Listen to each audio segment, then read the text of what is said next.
Assalamualaikum warahmatullahi wabarakatuh.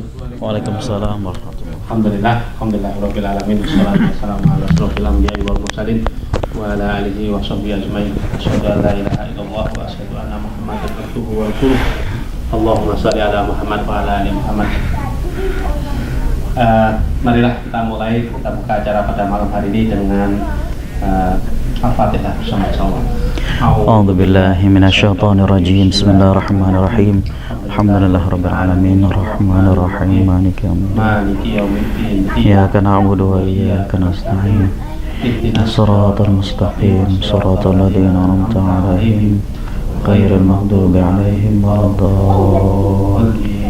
Amin. Pada kesempatan sore malam hari ini insyaallah kita sudah masukin hari yang ketiga dalam yang menjelang pengajian menjelang maghrib ini. Di minggu sudah seminggu kita mengadakan acara ini. Langsung aja biar tidak usah buang waktu banyak, insyaallah langsung kepada Ustaz.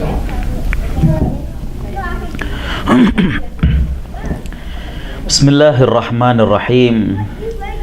Assalamualaikum warahmatullahi wabarakatuh. Innal hamdalillah nahmaduhu wa nasta'inuhu wa nastaghfiruh wa nastahdihi wa natubu ilaih wa na'udzu billahi min syururi anfusina wa sayyiati a'malina may yahdihillahu fala mudilla lahu wa may yudlil falan tajida lahu waliyyan mursyida. Nashhadu an la ilaha illallah wa nashhadu anna Muhammadan abduhu wa rasuluh. Allahumma salli wa sallim wa barik ala nabiyyina Muhammad wa ala alihi wa sahbihi wa man sara ala nahjihi wa istanna bi sunnatihi ila yaumiddin. Qala Allahu azza wa jalla fi kitabihil karim, a'udzu billahi minasyaitonir rajim. Ya ayyuhalladzina amanu ruk'u wasjudu wa'budu rabbakum waf'alul khaira la'allakum tuflihun. Hadirin hadirat ikhwatal iman rahimakumullah. Puji dan syukur tentunya milik Allah Subhanahu wa taala. Kita haturkan semuanya kehadirat Allah Subhanahu wa taala yang telah memberikan begitu banyaknya nikmat dan karunia kepada kita. Allah berikan nikmat kepada kita dari mulai nikmat sehat. Allah berikan keluarga kepada kita, keluarga yang mendukung dan mau bersama-sama dengan kita untuk meniti jalan menuju Allah Subhanahu wa taala. Allah berikan kepada kita sahabat-sahabat yang sama-sama mengingatkan kita akan Allah Subhanahu wa taala, dan tentunya yang terbesar adalah Allah menitipkan iman dan Islam kepada diri kita. Hadirin hadirat ikhwatal iman rahimakumullah. Di antara nikmat yang Allah berikan kepada kita juga adalah Allah berikan kepada kita kesempatan waktu. Kita sadari ataukah tidak, maka hadirin ikhwatal iman rahimakumullah, kurang lebih 2 hari lagi kita akan berjumpa dengan bulan Ramadan. Semakin mendekati bulan Ramadan, tentunya kita semakin harap-harap cemas. Dikarenakan hadirin ikhwatal iman rahimakumullah, kita ingin agar kita menjadi orang-orang yang beruntung dan bukan kebalikannya. Nabi SAW mengatakan, faman hurima khairuhu faqad hurim. Barang siapa yang terhalang mendapatkan kebaikan di bulan Ramadan, maka sungguh dia adalah orang yang terhalang. Artinya, di bulan Ramadan Allah menjadikan manusia itu cenderung untuk baik. Allah memberikan kesempatan, kemudahan bagi kita untuk baik. Jadi kalau ada orang yang tidak mengambil manfaat sebesar-besarnya dari bulan Ramadan, terhalang baginya untuk mendapatkan kebaikan di bulan Ramadan, maka sungguh di bulan yang lainnya juga akan lebih terhalang lagi. Karena itu Bapak Ibu yang Allah Subhanahu wa taala rahmati, ya, Nabi SAW ketika sudah berada di bulan Ramadan, itu doanya beda. Jadi kalau di bulan Rajab, di bulan Sya'ban, itu doanya adalah, ya Allah berkahilah kami di bulan Rajab dan di bulan Sya'ban, dan sampaikanlah umur kami ke bulan Ramadan. Tapi kalau di bulan Ramadan, doa beliau adalah Allahumma sallimna Ramadan wa sallim Ramadan binna waj'alna minal mutaqabbilin. Ya Allah, selamatkanlah kami dari siksa api neraka di bulan Ramadan ini. Artinya dengan amal-amal kita. Wa sallim Ramadan minna, dan selamatkanlah kesucian Ramadan dari perilaku kita. Agar jangan sampai kesucian bulan Ramadan ini terkotori dengan lisan kita, dengan perbuatan kita. Waj'alna minal mutaqabbilin, dan jadikanlah kami termasuk orang yang diterima amal ibadahnya. Bapak Ibu yang Allah Subhanahu wa taala rahmati, tidak lupa salawat teriring salam semoga tercurah kepada panutan kita Nabi Muhammad sallallahu alaihi wasallam yang mana beliau sempat mengeluarkan sebuah ungkapan yang membuat iri para sahabat. Beliau mengatakan dalam ungkapannya, wadittu law altahiku bi ikhwani.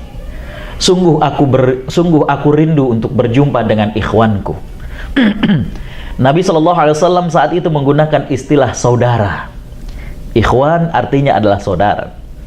Para sahabat sampai bertanya-tanya, alasna ikhwanuka ya Rasulullah?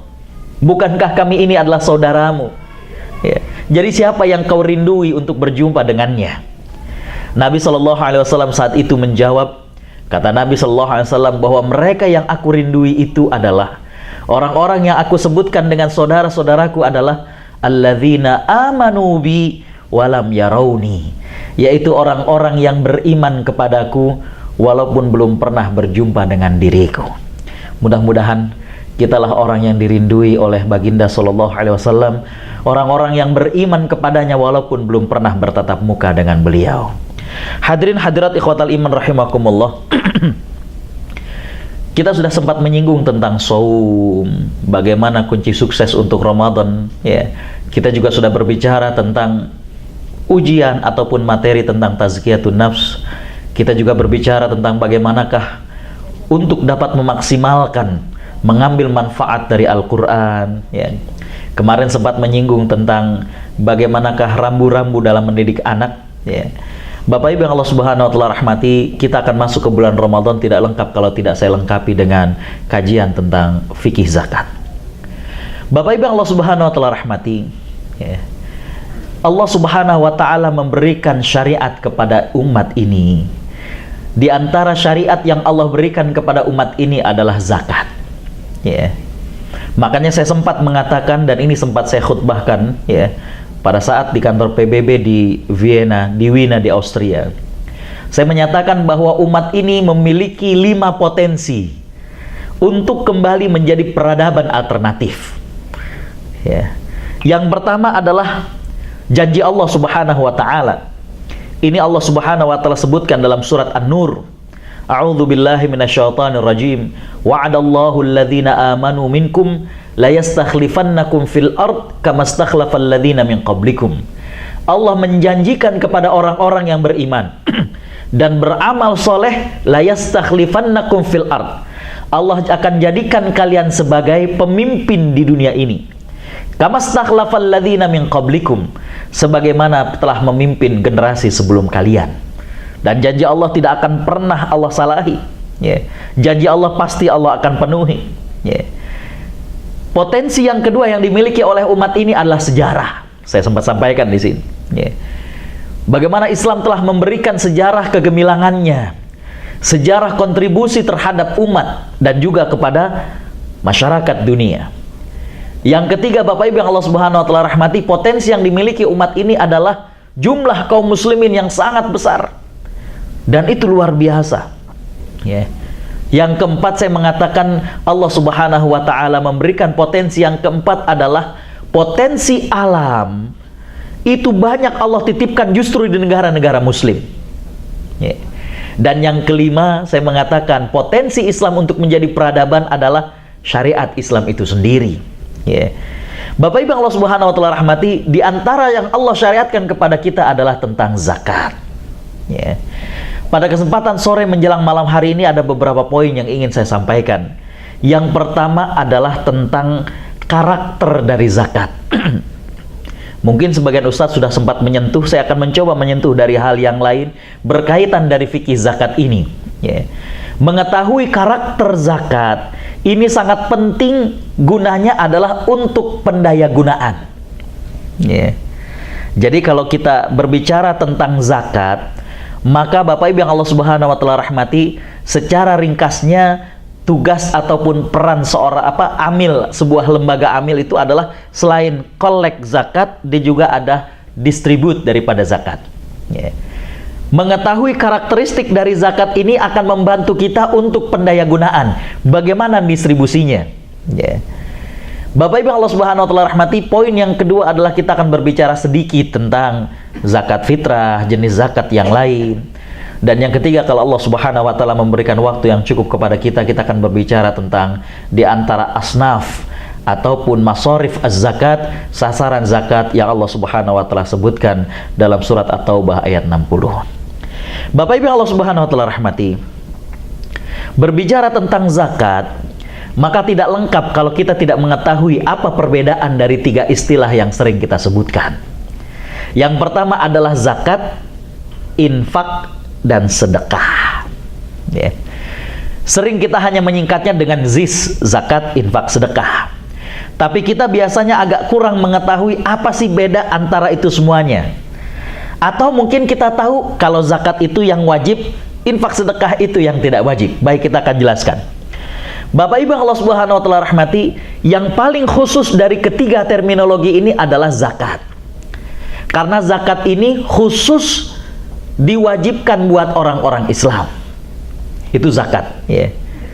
Dan zakat ini tentunya kita tahu bisa zakat fitrah, bisa zakat harta. Tapi yang pasti adalah zakat adalah kewajiban bagi muslim terhadap harta yang dimilikinya. Jadi hanya kepada muslim, ya. Makanya Bapak Ibu yang Allah Subhanahu wa taala rahmati, cukup menarik, sekitar cukup lama, ada beberapa bulan yang lalu, ya, saya ditelepon dari kantor. Jadi saya sebagai konsultan lembaga zakat nasional di Indonesia, juga lembaga keuangan bank syariah di Indonesia. Jadi saya ditelepon waktu itu, Ustadz, ini ada orang yang datang ke kantor dan katanya mau bayar zakat. Saya bilang silakan terima. Nah, yang jadi masalahnya dia bukan orang Islam, Ustadz.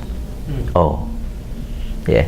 Terus apa yang sudah Mbak sampaikan? Jadi di front office itu biasanya teleponis juga Mbak, ya. Dia bilang udah saya sampaikan bahwa zakat itu buat orang muslim saja, Ustadz. Tapi dia ngotot pengen bayar zakat katanya. Akhirnya karena udah kebingungan, disambungkan saja dengan Dewan Syariah atau kepada saya. Saya akhirnya berbicara, saya bilang, kenapa Pak Bapak ingin menginikan zakat? Enggak, pokoknya saya mau nyalurkan zakat. Baik, saya ingin menyampaikan bahwa zakat itu adalah kewajiban harta bagi orang-orang muslim.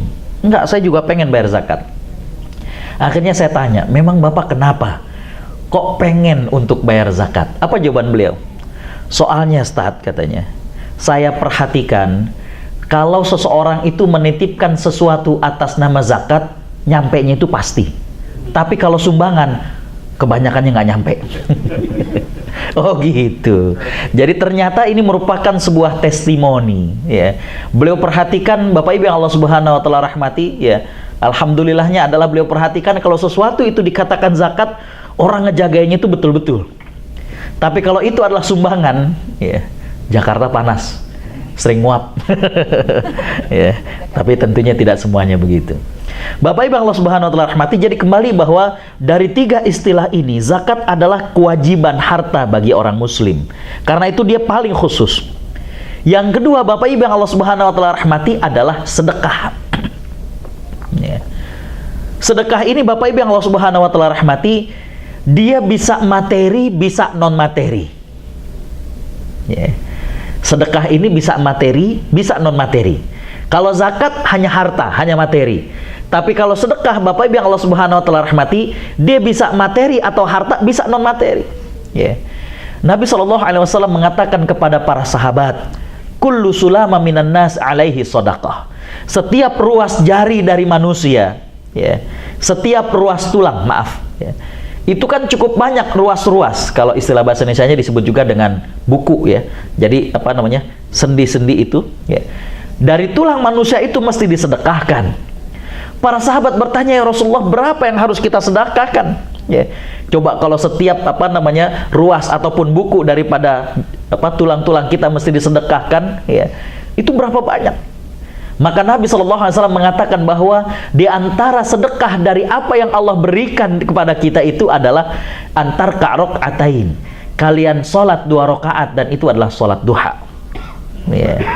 Jadi Bapak Ibu yang Allah Subhanahu wa taala rahmati, ternyata ketika Nabi mengatakan alaihi shadaqah, mesti disedekahkan. Bayangan para sahabat sedekah itu adalah harta.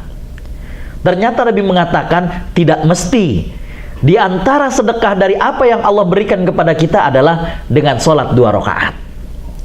Bahkan Bapak Ibu yang Allah Subhanahu wa taala rahmati, dalam hadis yang lain Nabi SAW mengatakan bahwa senyum itu juga adalah sedekah.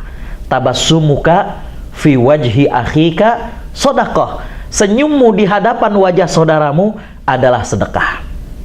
Tapi saya ingin mengingatkan, karena saya dengar di sini mau beli tanah, mau bangun masjid.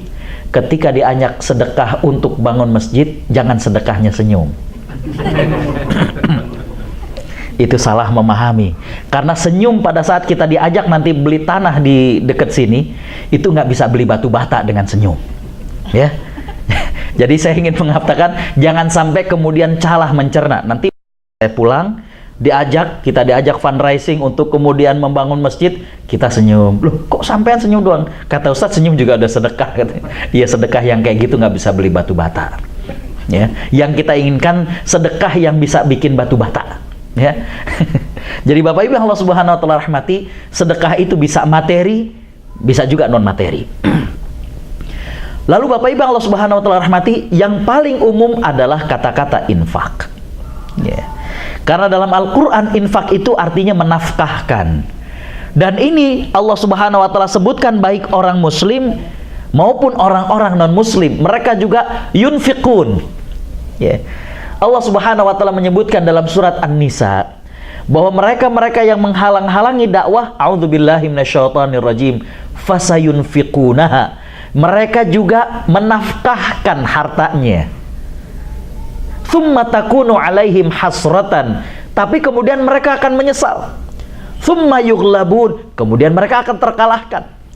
Ayat ini turun Bapak Ibu yang Allah Subhanahu wa taala rahmati setelah perang Badar, di mana orang-orang musyrik Mekah saat itu dengan sombongnya, ya, mereka ketika mendengar bahwa Abu Sufyan melalui utusannya mengajak mereka untuk memerangi kaum muslimin di Madinah, maka apa yang dilakukan oleh para pemimpin-pemimpin musyrik di Mekah? Mereka mengatakan, kita bawa begitu banyaknya sapi dan juga harta yang lain, kita bawa biduanita-biduanita kita, agar pada saat setelah kita mengalahkan kaum muslimin, kita makan-makan dan bernyanyi-nyanyi, agar orang-orang seantero Arab mengetahui bagaimana kita ini.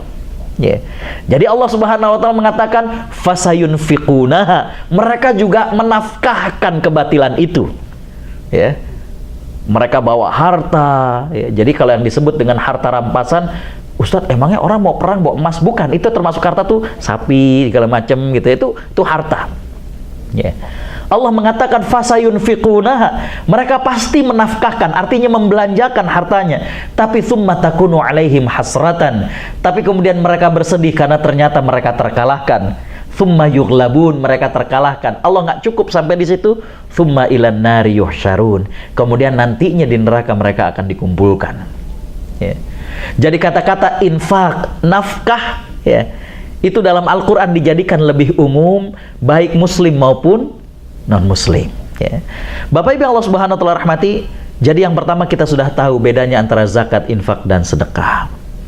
Poin yang kedua Bapak Ibu Allah Subhanahu wa taala rahmati adalah apakah karakter daripada zakat? Ya, saya kira tentang kewajiban zakat nggak perlu diinikan lagi. Ya. Bapak Ibu Allah Subhanahu wa taala rahmati, karakter dan watak dari zakat ada beberapa. Yang pertama adalah, ya, Islam mendorong umatnya agar tidak menimbun dan malas untuk bekerja. Jadi Bapak Ibu Allah Subhanahu wa taala rahmati, karakter dari zakat adalah mendorong agar harta umat, agar harta orang-orang muslim ini bisa produktif. Ya. Jadi watak dari zakat, karakter dari zakat yang pertama adalah Islam tidak menginginkan umatnya untuk malas, untuk menimbun hartanya. Karena itu zakat mendorong kepada umatnya untuk menjadikan harta mereka produktif. Saya mengatakan bahwa semakin harta kita tidak produktif, potensi kena zakatnya semakin besar. Itu kaidahnya. Semakin harta muslim tidak produktif, potensi kena zakatnya semakin besar. Contoh begini, kita punya uang 300 juta, tapi di bank, ya. Setelah cukup satu tahun atau yang diistilahkan dengan haul, ya, kita sudah tahu, maka Bapak Ibu yang Allah Subhanahu wa Ta'ala rahmati, dia akan kena zakatnya, yaitu zakat harta, betul? Ya. Nah, kena zakat hartanya itu adalah 2,5% dari 300 juta, berarti 7,5 juta, ya nggak? Ya. Nah, Bapak Ibu yang Allah Subhanahu wa Ta'ala rahmati, sekarang kalau harta itu dibiarkan begitu saja, tidak produktif, maka potensi kena zakatnya adalah 7,5 juta. Berbeda kalau harta itu kemudian diproduktifkan oleh orang Islam, ya. 300 juta ini dibelikan rumah, baik di Jakarta, di Jawa, di Surabaya. Saya nggak bilang di Jakarta karena banyak yang dari luar Jakarta, di Bandung, maaf belum kesebut, ya. Bapak Ibu Allah Subhanahu wa Ta'ala rahmati, dapat rumah seharga 300 juta, dikontrakan, ya. Setahun katakanlah laku orang mengontrak itu 15 juta, ya. Bapak Ibu Allah Subhanahu wa Ta'ala rahmati, untuk jenis harta yang seperti ini, dalam istilah ilmu zakat disebut dengan zakat al-mustaghallat, zakat investasi, ya. Jadi nilai harga rumah itu tidak dihitung, yang kena adalah aktiva lancarnya, uang kontrakannya. Bisa dipahami? Jadi yang kena zakatnya itu adalah uang sewanya. Jadi 2,5 juta kali 15 juta berapa? 350.000 tapinya. Oke. 350.000. Lihat. Kalau harta itu tidak bergerak, kena zakatnya adalah 7,5 juta. Kalau harta itu kemudian digerakkan oleh orang muslim, ya, maka Bapak Ibu yang Allah Subhanahu wa Ta'ala rahmati, dia kena zakatnya hanya 375.000. Bisa dipahami? Ya. Mengapa demikian? Karena Islam tidak menginginkan kepada kita untuk menjadikan harta itu diam, ya. Dan pada saat itu kemudian diputar oleh orang muslim, maka berarti dia sudah berani untuk menanggung resiko. Apa resikonya? Yang pertama tentunya pada saat mencari rumahnya. Ini kan menjadi resiko bagi dia, ya. Tapi kita diminta untuk berani menghadapi tantangan ini, ya. Belinya yang kayak bagaimana, kondisi rumahnya bagaimana, ya. Dulu lagi saya kecil, kriteria rumah strategis itu kalau dekat dengan akses transportasi, betul? Ya. Kalau sekarang wallahualam saya kira, tapi kalau di Jakarta atau khususnya kalau ibu saya itu nyarankan, kriteria strategis itu bukan itu. Jadi orang sekarang itu bukan nyari yang dekat akses transportasi. Disebut strategis itu yang pertama kalau di Jakarta nggak banjir. Bukan daerah banjir. Nggak, mohon maaf, saya rumah Cempaka Putih, daerah Taman Solo itu rumah-rumah gedong, tapi banjir. Ya. Mungkin Bapak Ibu Allah Subhanahu wa Ta'ala rahmati, rumahnya karena bagus, ditinggiin, nggak banjir, tapi mobil nggak bisa keluar, tergenang. Sama aja bohong. Ya. Yang kedua, kriteria strategis di Jakarta itu bukan daerah narkoba. Orang rumah bagus, dikasih murah, kalau daerah narkoba mereka takut anaknya terpengaruh. Bisa dipahami? Ya. Nah, itu kan menjadi sebuah tantangan bagi kita. Nyari rumah itu kayak gimana? Bisa dipahami ya? Tapi disitulah kita diminta untuk menghadapi tantangan. Ya. Mohon maaf kalau saya agak sedikit keluar. Bapak Ibu perhatikan, sebelum bulan Sya'ban ini kita bulan Rajab, betul? Ya. Pada saat bulan Rajab ada satu peristiwa yang sering diperingati, yaitu Isra Mi'raj, betul? Bapak Ibu yang Allah Subhanahu wa Ta'ala rahmati, Isra Mi'raj itu terdiri dari dua kata dan itu menunjukkan dua peristiwa. Yang pertama adalah Isra. Isra itu adalah Allah memperjalankan Nabi dari Masjidil Haram ke Masjidil Aqsa, cepat. Ya. Dari zaman dulu sampai zaman sekarang, ada orang yang terlalu mendewa-dewakan akal sampai nggak percaya dengan alasan, oh nggak mungkin. Zaman dulu belum ada pesawat, Boeing belum ada. Ya. Bagaimana mungkin dari Masjidil Haram ke Masjidil Aqsa cuma sebentar? Saya sering bilang sama orang kayak begini, saya bilang, ente pernah dengar ada semut, pagi dia ada di Jakarta, sore dia bilang dia baru pulang dari Bandung. Ah, masa iya, Sat? Ih, benar, saya bilang. Jadi itu semut pagi ketemu, sore ketemu lagi, dia bilang saya baru pulang dari Bandung. Wah, nggak mungkin. Mungkin. Dengar dulu cerita semutnya. Ternyata ini semut nempel sama orang yang naik bis ke Cipaganti ke Bandung.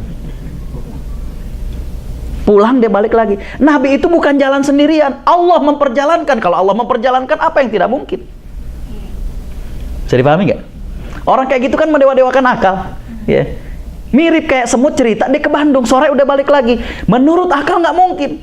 Tapi kalau dia nempel sama baju orang, yang naik mobil Cipaganti, sekarang kan banyak tuh kalau di Jakarta ya, mobil-mobil travel yang Cipaganti, ya. Itu kan cuma 3 jam, 3 jam setengah. Berangkat dari Cikini, pulang udah nyampe lagi sore. Apalagi Allah menyatakan dalam surat Al-Isra, Subhanalladzi asra. Maha suci Allah yang memperjalankan, bukan kita. Kalau Allah, Masya Allah, ya. Jangankan cuma sekedar numpang Cipaganti, jangankan cuma sekedar naik Boeing, Maha suci Allah, ya. Yang kedua adalah Mi'raj. Betul? Bapak Ibu yang Allah Subhanahu wa taala rahmati, ini mungkin agak jauh tapi nggak apa-apa biar nambah wawasan. Bapak Ibu yang Allah Subhanahu wa taala rahmati, sebelum peristiwa Isra dan Mi'raj ini, ada 2 peristiwa yang menyedihkan Nabi SAW. Yang pertama adalah masyarakat muslimin di Mekah itu diisolir oleh orang-orang musyrik Mekah, ya.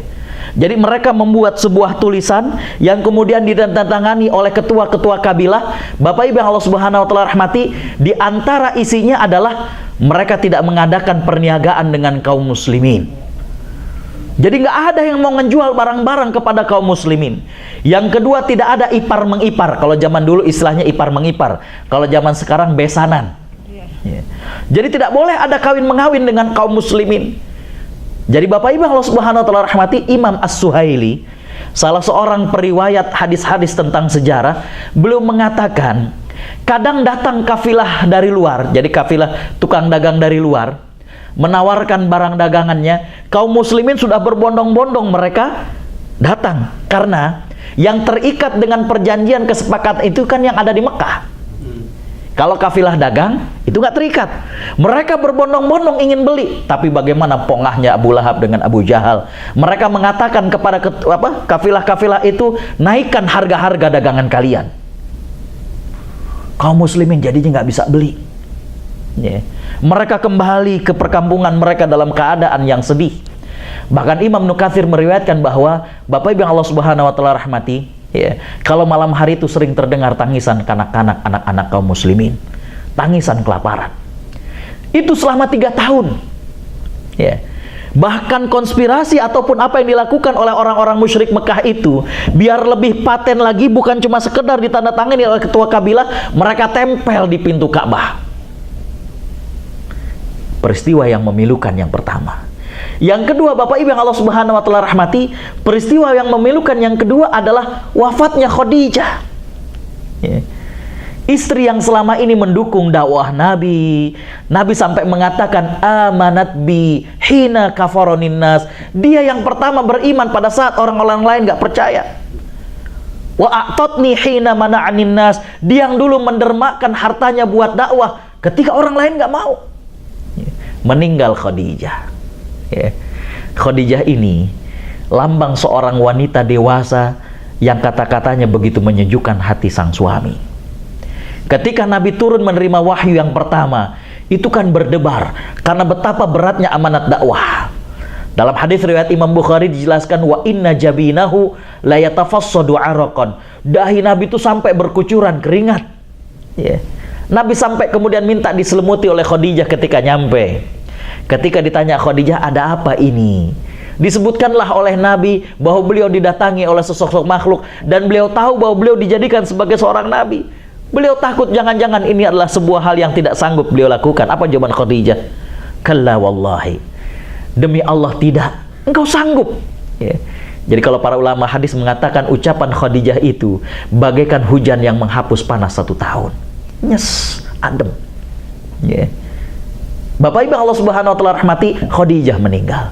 Selang beberapa bulan Khadijah meninggal, Abu Thalib meninggal. Sosok yang memang tidak beriman tapi yang membela Nabi. Sampai-sampai diriwayatkan, walaupun hadisnya ada lemahnya, ya. Jadi saya mengatakan dari awal, jangan sampai kemudian terdiserang, ya. Di hadisnya ada sisi lemahnya. Nabi SAW mengatakan, manalat minni Quraisyun qattu hatta mata Abu Thalib. Orang Quraisy itu nggak bisa menyentuh saya. Jadi artinya mereka ingin mencelakai, nggak pernah bisa menyentuh, sehingga wafatnya Abu Thalib. Dua peristiwa yang memilukan, masih ingat? Yang pertama adalah kaum muslimin diisolir, yang kedua wafatnya orang-orang yang tercinta. Nabi kemudian oleh Allah Subhanahu wa taala diajak Isra dan Mi'raj. Allah berangkatkan. Bukan saja Isra dari Masjidil Haram ke Masjidil Aqsa, tapi Allah juga naikkan ke bumi. Itulah Mi'raj. Ketemu dengan para nabi, melihat keindahan surga, mendapatkan perintah sholat dari Allah Subhanahu wa taala. Saya ingin mengambil suatu pelajaran dari kejadian ini. Mungkin sudah sering disampaikan oleh Ustadz tentang cerita ini. Tapi saya kenapa feedback kemudian sampai dua peristiwa, saya ingin mengatakan, kalau Islam yang diajarkan oleh Nabi hanya untuk memuaskan jiwa kita dengan Allah, Nabi gak akan minta turun dari langit. Bisa dipahami? Mengapa demikian? Karena kalau beliau turun saat itu, apa yang terjadi? Bagaimana kaum musyrik Mekah? Dunia menyedihkan, istri meninggal, paman meninggal, konspirasi dari orang-orang musyrik. Saat itu beliau sudah senang, dekat dengan Allah, dekat dengan surga. Tapi yang diajarkan oleh Nabi adalah seorang muslim mesti berani menghadapi tantangan. Bisa dipahami? Itulah poin yang saya maksudkan, bahwa ketika tadi saya katakan, ketika harta kaum muslimin kemudian diputar dan menjadi produktif, disitulah ada tantangannya. Ya. Nabi SAW mengajarkan dalam peristiwa Isra dan Mi'raj bahwa seorang muslim itu bukannya masuk ke dalam pada saat di masjid nangis, nggak kerja, nggak berani menghadapi tantangan hidup. Tidak. Kalau itu Islam yang diajarkan Nabi, Nabi nggak minta turun tuh dari langit, ya nggak? Ya. Dia sudah dekat dengan Allah Subhanahu wa taala. Surga sudah dekat. Apalagi kalau ngelihat ke bumi, Masya Allah, istri meninggal, pamannya meninggal. Bagaimana dahsyatnya apa yang dilakukan oleh musyrik Mekah, ya. Tapi Nabi tetap turun ke bumi, ya. Jadi kembali Bapak Ibu Allah Subhanahu wa taala rahmati, watak ataupun karakter dari zakat adalah mendorong kaum muslimin, ya, untuk kemudian menjadikan harta mereka itu produktif. Yang kedua, Bapak Ibu Allah Subhanahu wa taala rahmati, watak ataupun karakter dari zakat itu adalah memiliki visi untuk mengubah mustahik menjadi muzakki. Ya. Makanya Bapak Ibu Allah Subhanahu wa taala rahmati, sedapat mungkin, ya, dana zakat, infak, sedekah ini dikelola, dan pada saat kemudian disalurkan tidak semuanya dalam bentuk konsumtif. Kalau dalam bentuk konsumtif, sebanyak apapun dia akan habis dan tidak mengurangi jumlah angka orang miskin. Ada seorang sahabat, seorang ustadz, beliau jarang menggunakan kendaraan pribadi, jadi beliau naik bis. Suatu hari beliau turun di daerah Cililitan. Waktu lagi turun, ada seorang ibu lagi gendong bayinya, minta-minta. Masih muda dilihat oleh kawan saya ini. Kemudian dikeluarkan dari sakunya uang warna biru. Masih ingat gak? 1.000. Belum sempat diambil, dikeluarkan lagi sama kawan ini uang warna merah, 100.000. Ditanya, ibu mau yang mana? Sama kayaknya sama di sini, ya. Tentunya orang yang kenal warna duit, ya. Ibu ini nunjuk yang warna merah. Kata sahabat, kalau ibu pengen yang merah, bentuknya adalah pinjaman. Ibu emang nggak kerja? Ditanya begitu. Maka kemudian sang ibu ini bilang, dulu dia dagang gado-gado. Cuma karena nggak di-manage dengan baik, suami makan dari situ, anak makan dari situ, akhirnya modal lama-lama habis, ya jadi tukang minta-minta. Kata sahabat saya, udah ibu ambil yang merah tapi bentuknya pinjaman. Ibu dagang gado-gado lagi, tiap hari itu saya datang, saya ngambil 1.000, dikutip, ya. Dipikir oke lah. Tiap hari sahabat saya kedatang sambil kemudian dinasehatin, hati-hati bu, jangan sampai kehabisan lagi modalnya. Oh iya pak, segala macam. Dapat 100 hari lunas, ya. Dan dagang gado-gadonya masih terus berjalan. Maka kemudian uang itu dikembalikan. Karena sebenarnya Bapak Ibu Allah Subhanahu wa taala rahmati, niatnya pun untuk bersedekah. Tapi yang ingin kita ambil pelajaran dari sini adalah bahwa Bapak Ibu Allah Subhanahu wa taala rahmati, ketika dana infak, sedekah atau zakat pada saat menyalurkan hanya konsumtif, itu tidak menyelesaikan masalah seluruhnya. Ya. Untuk konsumtif itu biasanya untuk yang emergensi, ya. Bencana itu memang, ya. Ataupun dana-dana zakat fitrah, karena memang ya lebih khusus dalam hadis-hadisnya adalah untuk orang-orang yang fakir miskin, ya. Tapi kalau untuk zakat harta, infak, sedekah, maka watak dari zakat itu adalah mengubah mustahik menjadi muzaki, ya. Bapak Ibu Allah Subhanahu wa taala rahmati, sekarang ini beberapa lembaga zakat punya program namanya OVOP, One Village One Product, ya. Jadi banyak di daerah-daerah kita itu mereka miskin, sebenarnya mereka memiliki pekerjaan dan potensi. Di antaranya yang saya tahu itu sempat disampaikan di daerah Jawa Barat, mereka petani jambu merah. Jadi mereka kalau panen dijual di pasar, udah begitu aja. Ya.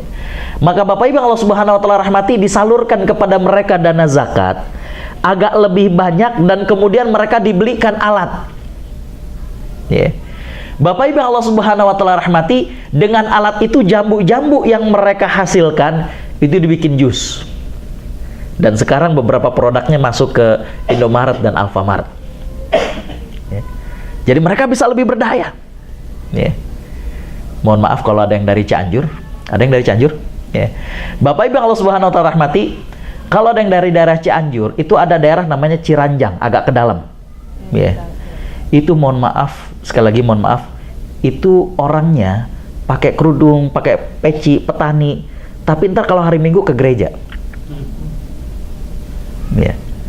Itu Jawa Barat itu sangat-sangat kita ketonjok sekali, itu di daerah Ciranjang. Ya. Bapak Ibu Allah Subhanahu wa taala rahmati, sebelum saya berangkat seminggu, ada seorang kawan ustadz yang dia berdakwah di sana. Jadi saya tertarik dengan programnya. Jadi dia bikin program, Bapak Ibu Allah Subhanahu wa taala rahmati, pembinaan kepada mu'alaf. Ya. Jadi dana infak sedekah yang beliau kumpulkan itu beliau buat program untuk memberdayakan para mu'alaf. Karena kalau mereka kita ajarkan Islam dan mereka masuk Islam, kita tidak memberikan solusi ekonomi, berat. Jadi caranya para mu'alaf ini sebenarnya sih laki-laki dengan perempuan, tapi yang banyak aktif adalah para ibu-ibu. Mereka di grouping 10-15 orang. Ya. Mereka kemudian diberikan uang pinjaman per orang 500.000. Qardul Hasan, pinjaman tanpa bunga. Tapi bukan itu saja, mereka juga kemudian diberikan keterampilan, yaitu untuk Bapak Ibu yang Allah Subhanahu wa taala rahmati, budidaya jamur. Budidaya jamur ini termasuk tidak terlalu susah untuk diterangkannya, mudah untuk mereka lakukan dan resikonya ringan. Jadi jamur itu kan kayak pakai botol-botol yang aqua 1,5 liter tuh, ya, ditaruh di situ, ya, botol begituan tuh. Itu pokoknya kalau daerah itu daerah panas, itu disemprot ataupun disiram itu pagi dan sore saja. Tapi disemprot, jadi gampang, disemprotnya tidak langsung ke botol-botol itu, tapi di sela-sela di antara rak, sehingga yang kena hanya embunnya. Bisa difahami nggak? Jadi nggak langsung ke itunya. Ya. Itu Bapak Ibu Allah Subhanahu wa taala rahmati, kalau dia masih benih memang agak lama nunggunya. Tapi kalau sudah putih, itu udah hampir tiap hari panen. Ya. Nanti ada batang yang dari atas, tinggal digunting, batang dari bawah, tinggal digunting. Per hari mereka sudah panen. Ya. Dan mereka sudah, kalau udah begitu sudah dilingkan. Cuma kemarin ketika ngobrol dengan saya, orang pembelinya itu biasanya adalah untuk yang kemudian jual di pasar. Oke, kita nggak bicara bisnisnya dulu. Kita bicara bahwa yang 500.000 pinjaman ini, mereka kembalikan per minggu 50.000. Sebelum pengembalian 50.000, yang 10 tadi grouping saya bilang, dibuat pengajian. Ya, karena penguatan buat mu'alaf kan? Ya. Nah, Bapak Ibu Allah Subhanahu wa taala rahmati, kalau ada satu yang kemudian nggak bayar, entah alasannya apa, istilah orang Indonesia namanya tanggung renteng. 10 orang atau 15 orang ini nanggung. Dari mulai nanyain, kok kenapa nggak bisa bayar? Kan kita sama-sama budidaya ini segala macam, bisa dipahami ya? Itu mereka yang nanggung. Ya, jadi ustadznya juga nggak bingung untuk nanyain ke tiap-tiap rumah, tanggung renteng istilahnya. Ya. Nah, Bapak Ibu Allah Subhanahu wa taala rahmati, kalau udah 10 bulan itu kan lunas. Nanti kalau sudah lunas, mereka berhak mendapatkan pinjaman lebih banyak lagi sampai 2 juta. Jadi begitu ada levelisasinya. Subhanallah. Sekarang kalau udah hampir tiap minggu bawa ustadz itu udah 4, 5 karena udah nggak sanggup lagi untuk ngisi pengajian. Kalau udah setengah jam kali sekian banyak, luar biasa. Cuma kemarin masukan saya adalah bahwa ya, saya bilang ente sekarang ini kan jual kalau jamur itu sudah sudah jadi jamur diguntingin dijual. Mengapa sekarang tidak dikembangkan yang pertama, menjual ketika sudah botol itu memutih? Kan orang kalau untuk nunggu sudah cukup lama. Dan itu mohon maaf, satu gituan tuh nggak mahal, Rp5.000. Jadi 500.000 itu jadi modal mereka jadi buat sekian banyak. Ya. Nah, Bapak Ibu yang Allah Subhanahu wa taala rahmati, yang kedua, selain dijual kepada orang yang akan memasarkan di pasar, kenapa ibu-ibu itu tidak diberdayakan? Jamur itu ditepungin dan menjadi jamur crispy produk Cianjur.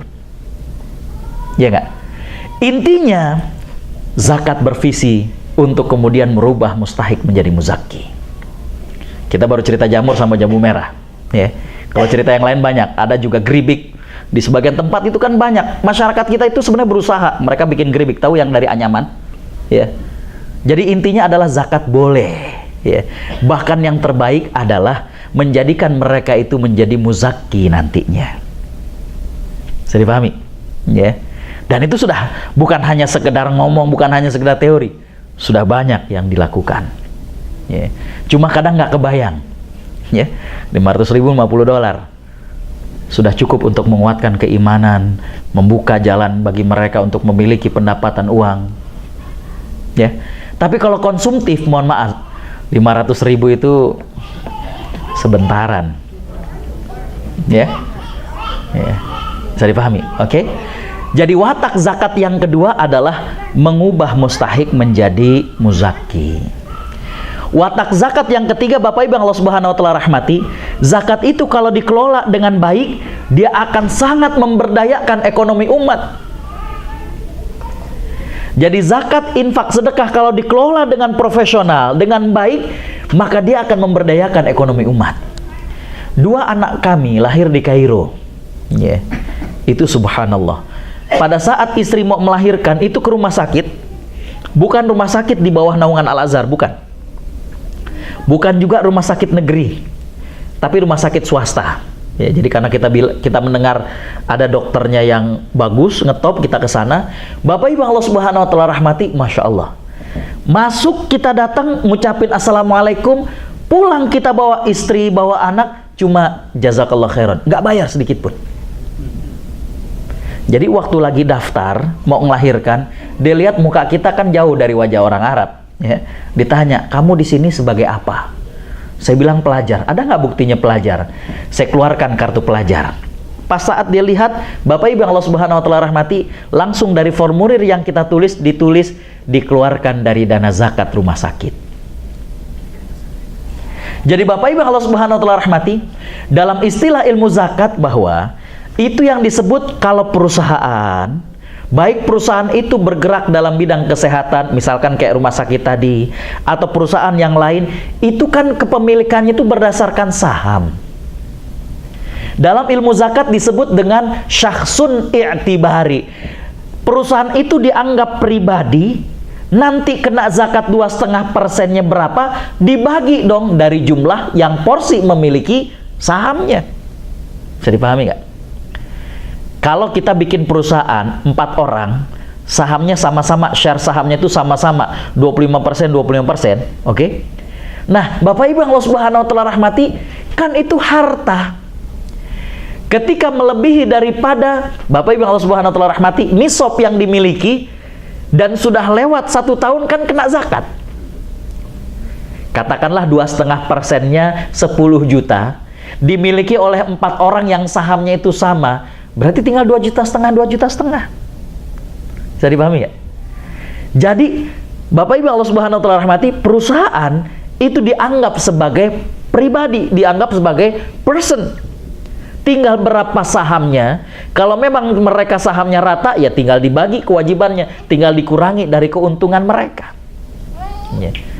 Tapi yang menarik adalah Bapak Ibu Allah Subhanahu wa taala rahmati bahwa ya, di sana itu sudah menjadi tersistematis. Jadi ketika melihat ada orang datang ke rumah sakit, pada saat melihat ada pasien, dan kemudian, oh ini pasiennya ternyata bukan orang Egypt. Ya. pelajar, langsung, oh ini mustahik. Bisa dipahami? Iya. Subhanallah. Dan yang menariknya adalah sikap dokter kepada perlakuan istri dan anak saya itu sama dengan pasien yang lain.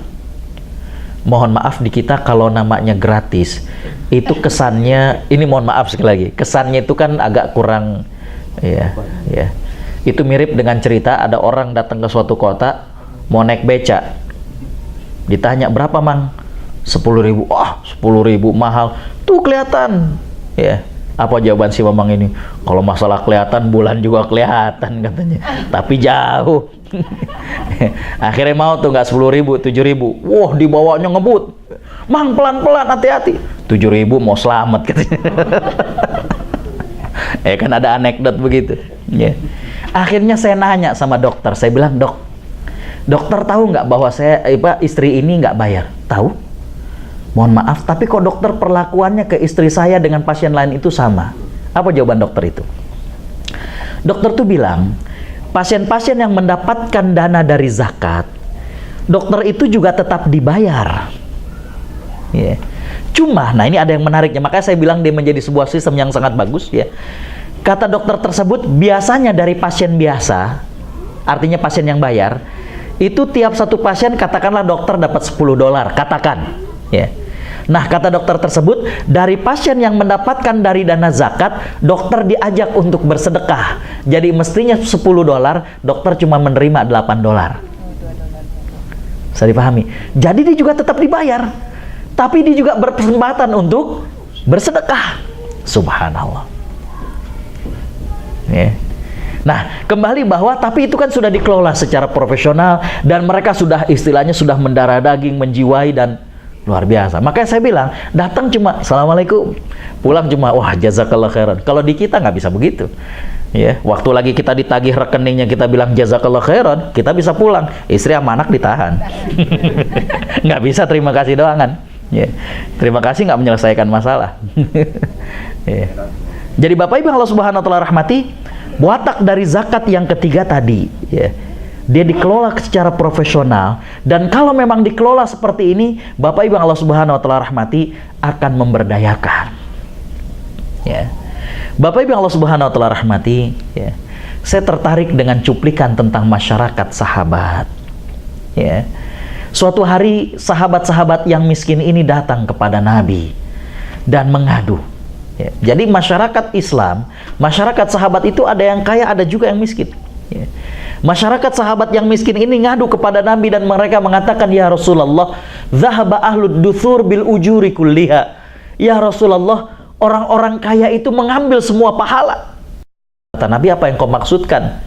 Kata sahabat ini, kami puasa, mereka puasa, kami sholat, mereka sholat, cuma mereka sedekah, kita nggak bisa sedekah.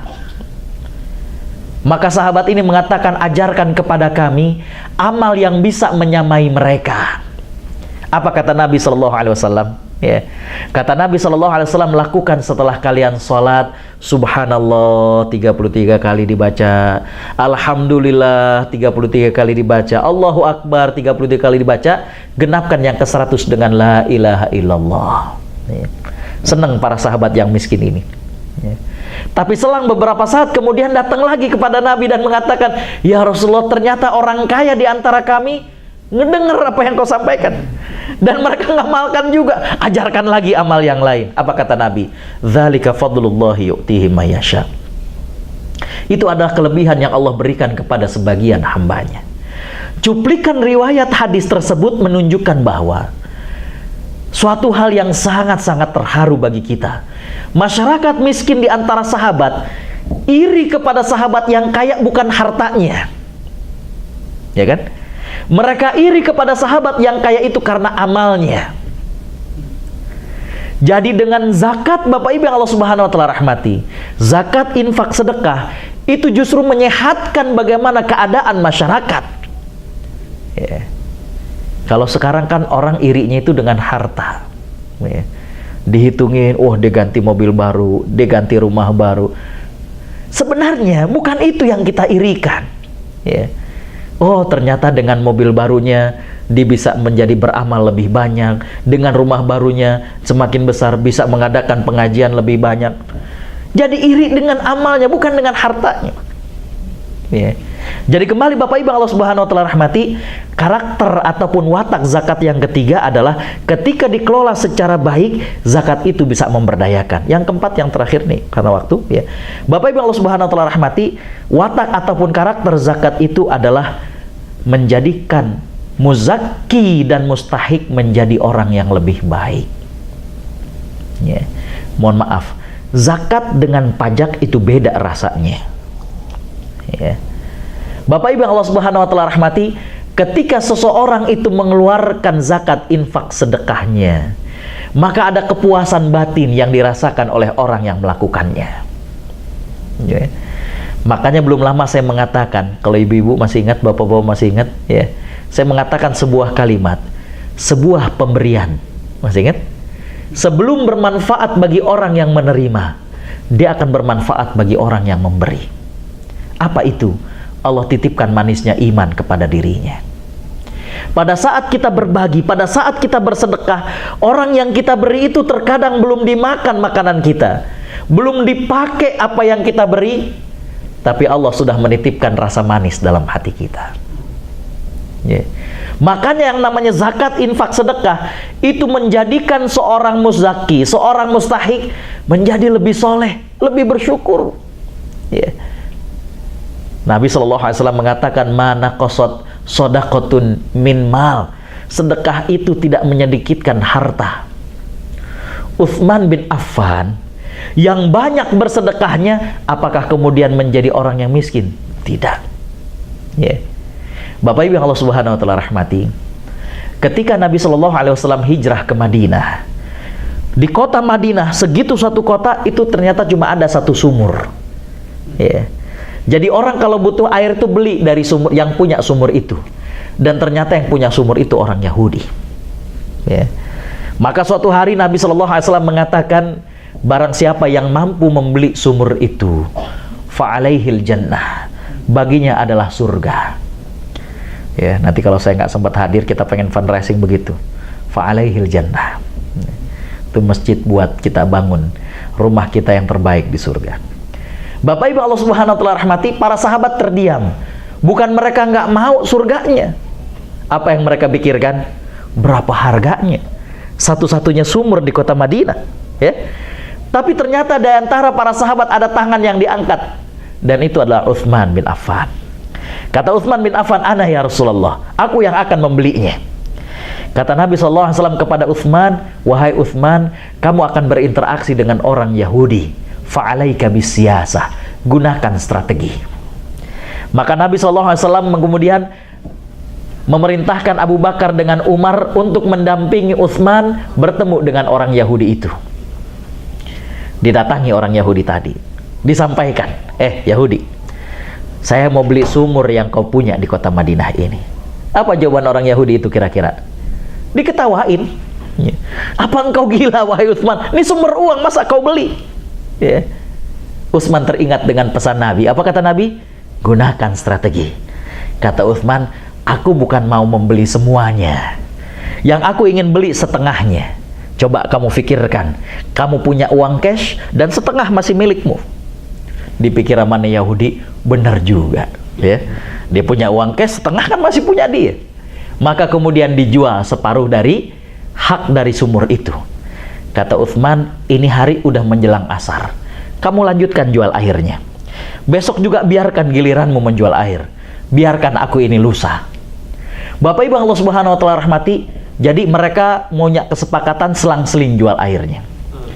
Dijadikan oleh Utsman dengan para sahabat untuk mengumumkan, satu hari lebih itu seantero kota Madinah, sekarang sumur itu sudah milik Utsman dengan orang Yahudi itu. Ya. Dan sekarang dan besok giliran Yahudi, lusa giliran Utsman, dan Utsman menjadikannya gratis karena Allah Subhanahu wa taala. Jadi giliran bagian Utsman dijadiin gratis. Giliran jam orang Yahudi kan bayar, nggak ada yang beli. Lama-kelamaan orang Yahudi mikir, tekor juga kalau begini. Dipanggil lagi Utsman, ente bayarin yang separohnya. Dibayar, kemudian diwakafkan oleh Utsman bin Affan. Sayangnya oleh pemerintah Saudi ditutup. Ntar kalau kita ketemu di sana kita tunjukin. Hadis diriwayatkan oleh Imam At-Tabrani. Ya. Jadi Bapak Ibu Allah Subhanahu wa taala rahmati, yang menarik adalah kebayangkan walaupun nggak disebutkan berapa harga sumur itu, tapi Utsman bin Affan mampu berani untuk mengatakan ana ya Rasulullah. Ya. Bapak Ibu Allah Subhanahu wa taala rahmati, jadi bahwa zakat itu mendorong muzaki, mustahik menjadi lebih soleh. Ya. Bahkan saya pernah mengatakan, pada saat kita berbagi, orang yang kita kasih itu kadang nggak sempat mengucapkan terima kasih. Dia cuma bergetar bibirnya, nangis matanya. Sudah cukup Allah berikan rasa manis dalam hati kita. Bapak Ibu Allah Subhanahu wa taala rahmati, ternyata waktu cepat berlalu, baru 2 poin. Kita baru belajar tentang zakat, infak, sedekah, dan karakter dari zakat. Ini belum masuk tentang zakatnya. Tapi udah jam 9:10. Orang Arab bilang orang yang cerdas itu dengan isyarat dia paham. Ya, Pak Irfan udah ngeliat-liat gitu ya. Saya kira saya cukupkan demikian. Kita lanjutkan kalau Allah memberikan kesempatan berikutnya. Demikian. Assalamualaikum warahmatullahi wabarakatuh. Bismillahirrahmanirrahim. Assalamualaikum warahmatullahi wabarakatuh. Waalaikumsalam. Alhamdulillah.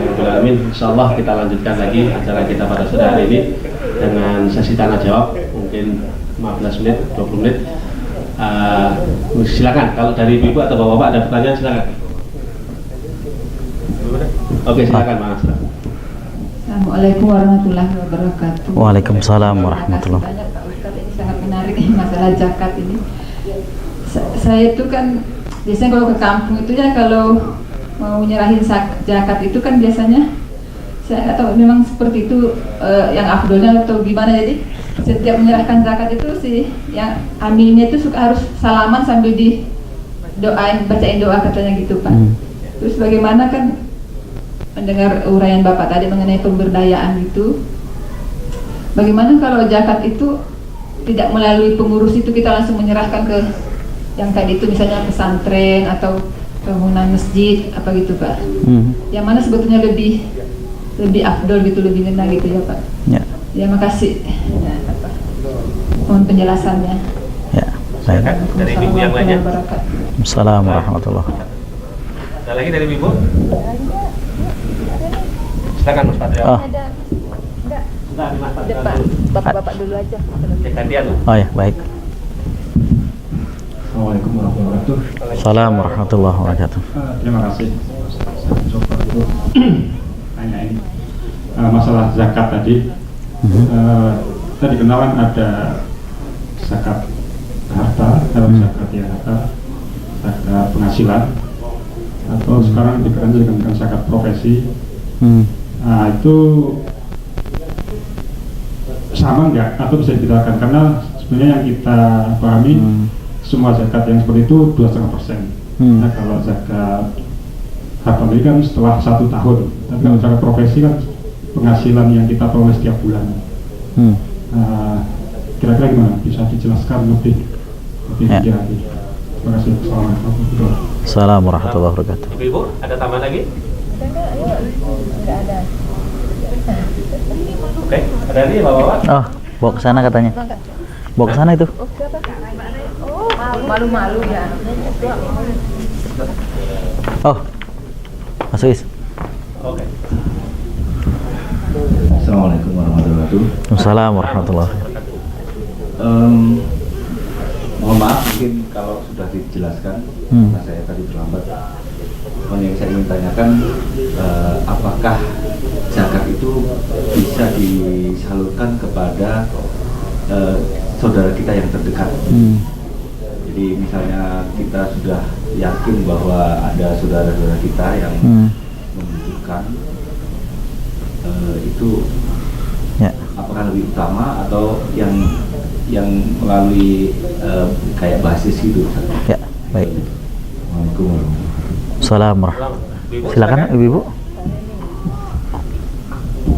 Nah, Ustaz, sebenarnya ini agak nggak nyambung, makanya saya. Ya, nggak apa-apa. Enggak. Masalah tabungan itu Ustaz, kan tadi kata Ustaz bagusnya dimanfaatkan tabungan gitu. Sebenarnya bagaimana status tabungan dalam Islam gitu? Kaitan dengan takdir, mungkin jadi kemana-mana. Maksudnya itu rezeki kita atau gimana gitu. Ya. Terima kasih. Ada lagi? Pokoknya saya satu ada. Baik. Kalau dari penjelasan Ustaz tadi, adakah rekomendasi bagi kita yang di sini penyaluran zakatnya itu sini atau ke Indonesia? Itu yang pertama. Yang kedua, kalau misalnya mau ke Indonesia itu yang sesuai dengan yang kriteria yang Ustaz sampaikan tadi itu, adakah lembaga yang Ustaz rekomendasikan? Itu. Terima kasih. Baik. Ada yang lain? Sebentar ya. Baik. Untuk 15-20 menit nih. Bismillahirrahmanirrahim. Alhamdulillah wassalatu wassalamu ala Rasulillah wa ala alihi wa sahbihi wa man wala. Wala haula wala quwata illa billah. Bapak Ibu yang rahmati Allah, menarik sekali pertanyaan-pertanyaannya. Yang pertama adalah, biasanya kalau di tanah air itu pada saat kita menyerahkan zakat itu, maka si penerima akan bersalaman dan mendoakan kita. Bapak Ibu Allah Subhanahu wa taala rahmati, Allah Subhanahu wa taala menyatakan dalam surat At-Taubah ayat 103 tentang tugas seorang amil zakat atau tugas amil zakat. Allah Subhanahu wa taala menyebutkan, a'udzubillahi minasyaitonir rajim, khudz min amwalihim shadaqatan tutahhiruhum wa tuzakkihim biha. Ambillah dari harta mereka zakat yang akan membersihkan dan mensucikan mereka. Jadi zakat itu akan membersihkan harta dan mensucikan jiwa. Hartanya bersih, jiwanya jadi sehat. Allah kemudian melanjutkan, washolli alaihim, dan doakan mereka. Jadi memang termasuk di antara tugas amil zakat itu adalah membacakan ataupun mendoakan kepada orang yang berzakat tadi. Ya. Doa yang disunahkan adalah Allahumma a'ti munfiqan khalafa wa a'ti mumsikan talafa. Ya Allah, berikanlah kepada mereka yang menderma ganti rezeki yang lebih baik.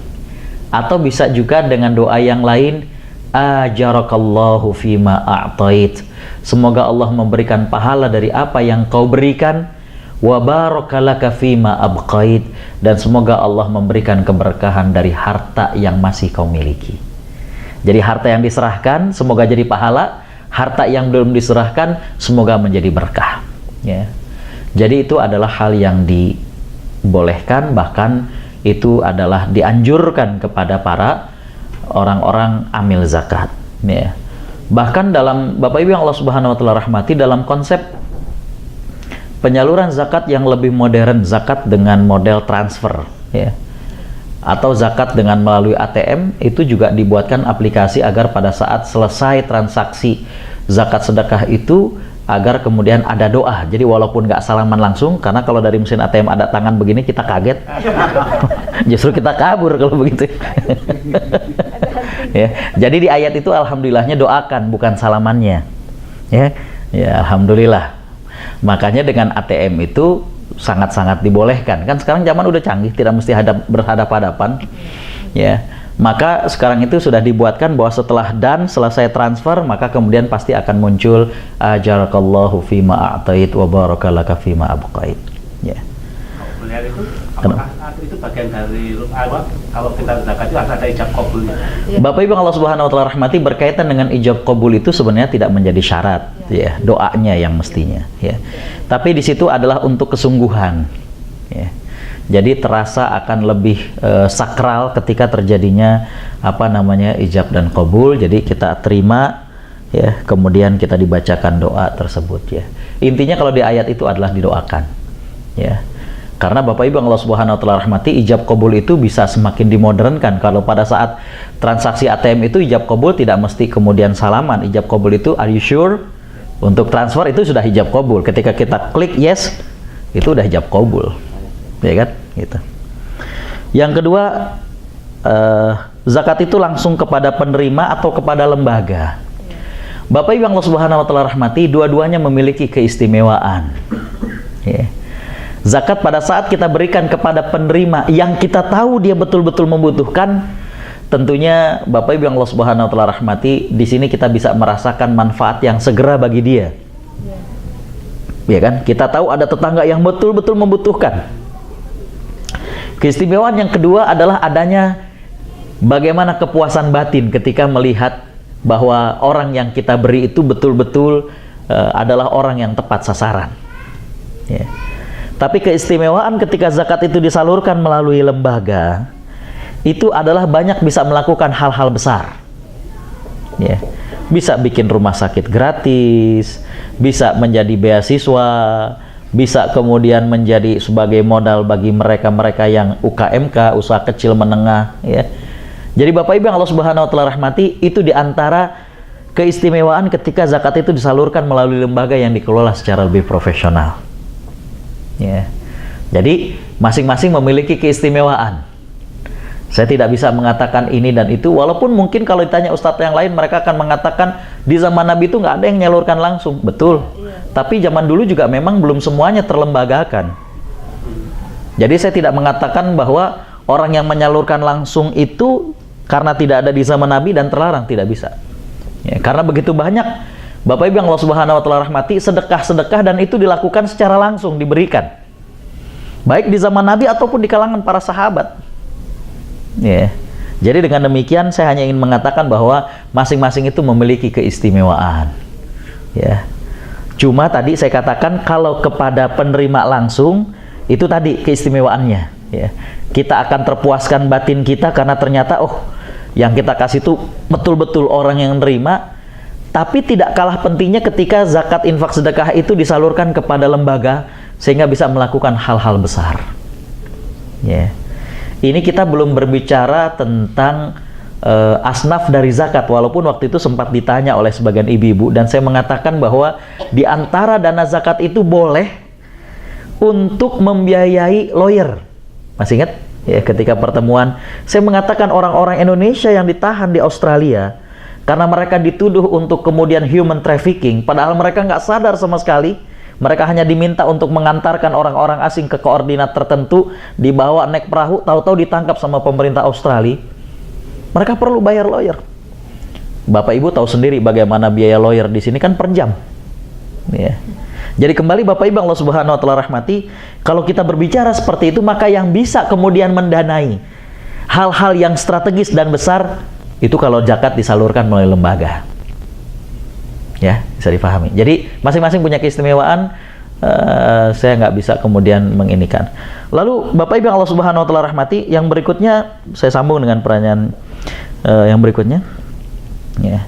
Apakah zakat itu bisa disalurkan kepada saudara dekat atau kepada lembaga? Bapak Ibu yang Allah Subhanahu wa taala rahmati, kriteria tentang penyaluran zakat kepada saudara dikatakan oleh para ulama adalah zakat tidak boleh diberikan kepada orang yang wajib kita nafkahi. Jadi orang-orang yang memang itu adalah kewajiban kita untuk menafkahi tidak boleh menerima dari zakat kita. Istri, anak, itu tidak boleh. Yeah.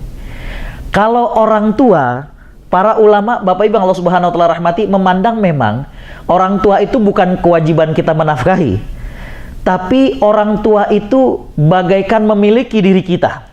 Nabi SAW mengatakan, anta wa maluka milkun li abika. Engkau dan hartamu bagaikan milik ayahmu. Jadi para ulama mengatakan kalau zakat disalurkan buat ibu bapak, bagaikan mindahkan harta dari kantong kanan ke kantong kiri. Dede juga. Jadi nggak boleh. Jadi dengan demikian orang tua, istri, anak tidak boleh untuk kemudian kita salurkan zakat kepada mereka. Paman, adik boleh. Tapi berulang kali saya mengatakan mohon untuk dibagi. Jangan-jangan ada fakir miskin tetangga kita yang butuh. Kalau saudara kita, alhamdulillah ada kita yang mampu.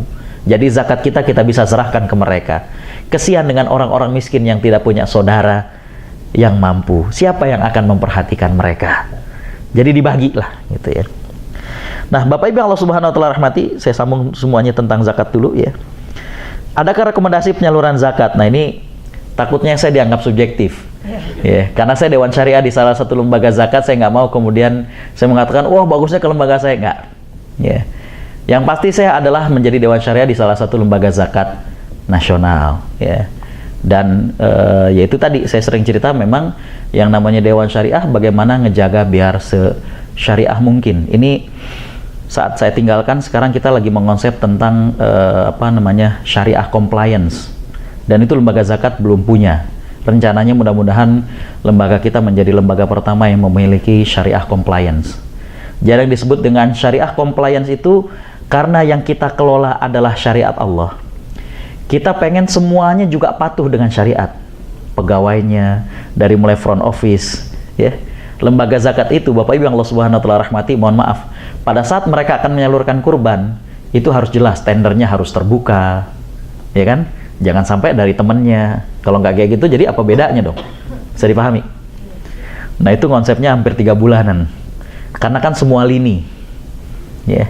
Dari misalnya penerimaan zakatnya, bagaimana zakat dari orang yang Bapak Ibu yang Allah Subhanahu wa taala rahmati, kan itu zakat infak sedekah. Bagaimana katakanlah infak sedekah dari orang-orang yang kita tidak tahu ini bisnisnya semuanya halal apa enggak. Tapi kalau dia mau menyalurkan zakat, apakah kita terima atau enggak? Kan itu menjadi suatu pertanyaan. Bisa dipahami? Ya. Ada juga beberapa anggota DPR yang Bapak Ibu yang Allah Subhanahu wa taala rahmati, mereka sebenarnya ada dana untuk kemudian, biasanya kalau turun ke masyarakat itu biasanya dana reses, ya. Itu Bapak Ibu yang Allah Subhanahu wa taala rahmati, kelebihan dana reses itu kadang kalau dikembaliin bingung malah. Ya. Jadi Bapak Ibu yang Allah Subhanahu wa taala rahmati, tapi kalau dana ini dipakai juga mereka tidak melakukan reses, itu kemudian juga menjadi suatu dosa karena nggak amanah.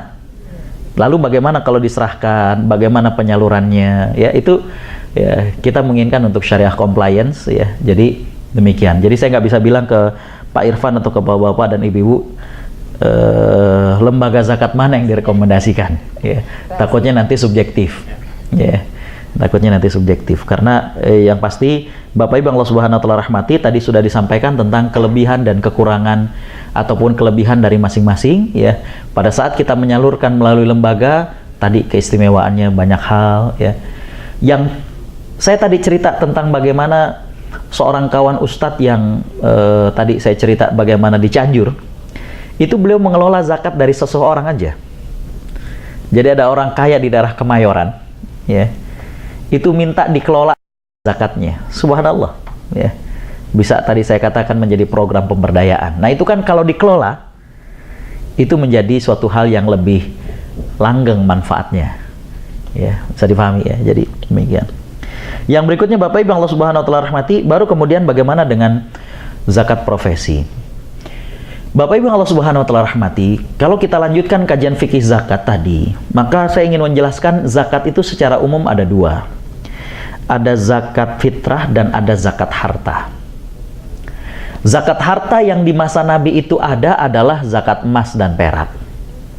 Yang kedua adalah zakat pertanian, zakat perdagangan, dan zakat hewan dan ternak. Ada kalau yang menambahkan dengan rikaz. Rikaz itu adalah barang temuan, barang tambang temuan, ya. Nah, Bapak Ibu Allah Subhanahu wa taala rahmati, di zaman Nabi, ya, profesi yang ada itu dagang, bertani, beternak.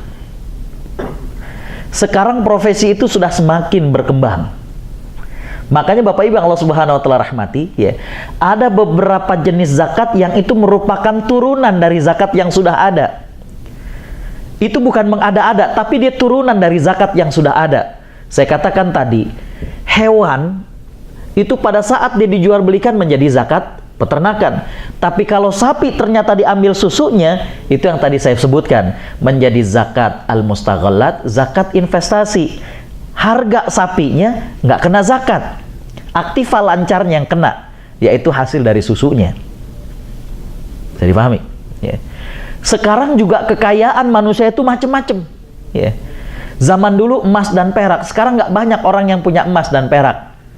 Ataupun kalau dulu disebut perhiasan, sekarang itu saya nggak tahu kalau ibu-ibu di sini. Kalau di Jakarta itu sudah nggak musim yang namanya orang itu nabung dengan perhiasan. Yang ada kalau emas, mohon maaf, misalnya LM, logam mulia, atau dinar, ya. Itu kan yang diistilahkan dengan berkebun emas, ya. Jadi udah nggak musim lagi untuk kemudian, ya itu yang diistilahkan berkebun emas, ya. Saya nggak perlu cerita kepanjangan, boleh nggak itu? Ya, saya juga selain di zakat, saya juga di Dewan Syariah di Bank Syariah, saya juga aktif di MES, Masyarakat Ekonomi Syariah. Jadi sekarang ada bagaimana dengan berkebun emas. Jadi kita beli, ya nantilah itu kepanjangan ntar. Berkebun tapi emas. Bapak Ibu Allah Subhanahu wa taala rahmati, zaman sekarang orang itu sudah tidak perhiasan, ya, tapi logam mulia, ya, dinar, ya, saham. Kalau yang lebih, yang keren-keren, reksadana, ya. Jadi Bapak Ibu yang Allah Subhanahu Wa Taala rahmati, itu merupakan turunan dari harta. Ya. Sekarang udah nggak musim orang kemudian pakai cincin banyak gitu ya, enggak gitu. Ya. Bukan kemudian kita nyontoh dari orang Cina, tapi kalau orang Cina itu semakin kaya, semakin pendek celananya. Jadi artinya makin pendek, makin pakai sendal jepit, makin pakai celana dia makin baik. Ya, bukan kemudian Bob Sadino, bukan. Tapi saya ingin menyampaikan bahwa Bapak Ibu, jadi turunan-turunan itu sekarang makin berkembang. Ya. Harta itu semakin berkembang. Pekerjaan juga di zaman dulu itu hanya berdagang, bertani, dan kemudian beternak. Sekarang sudah semakin banyak.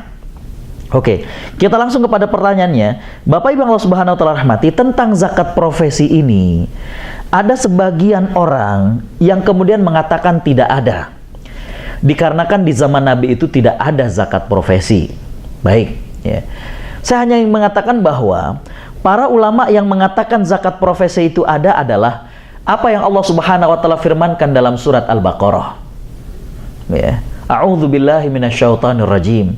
Wa anfiqu min thayyibati ma kasabtum. Wa anfiqu, dan infakkanlah, nafkahkanlah, min thayyibati, dari hasil ma kasabtum, apa yang kalian kerjakan. Kasab itu profesi. Ya. Jadi dari ayat ini kan berlakunya umum. Ya. Alasan yang kedua yang diambil oleh para ulama zakat bahwa profesi itu ada zakatnya adalah azas keadilan.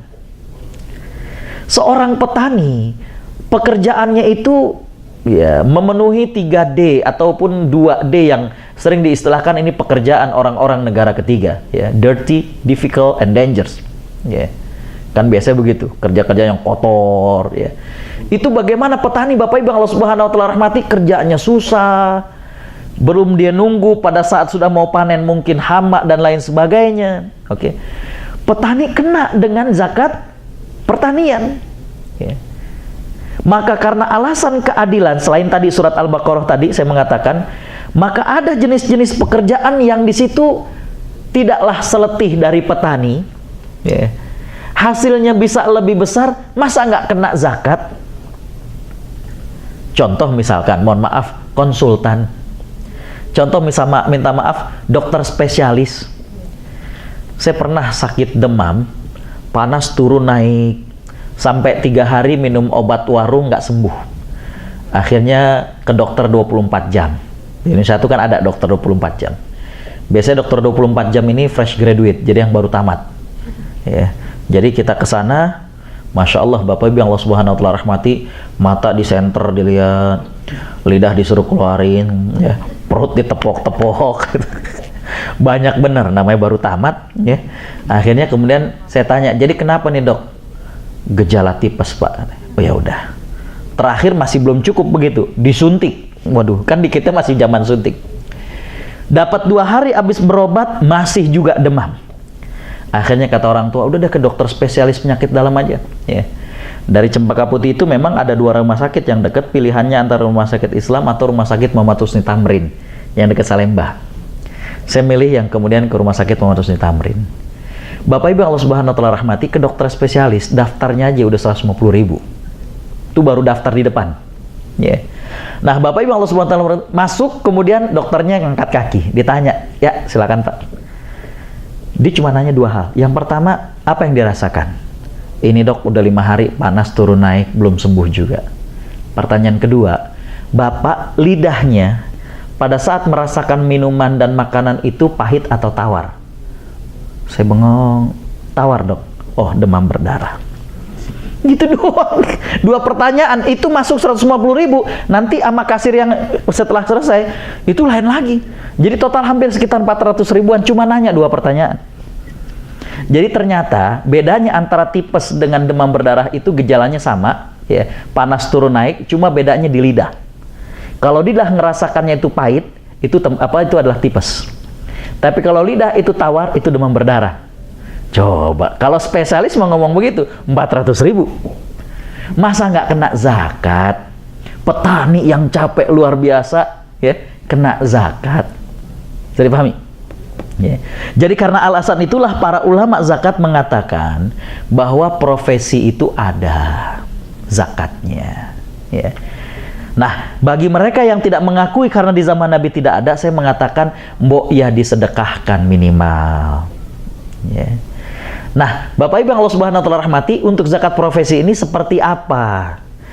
Karena dia dapatnya itu mirip seperti bertani, maka Bapak Ibu yang Allah Subhanahu wa taala rahmati, ya, untuk zakat profesi ini dikeluarkan setiap kali panen, setiap kali gajian.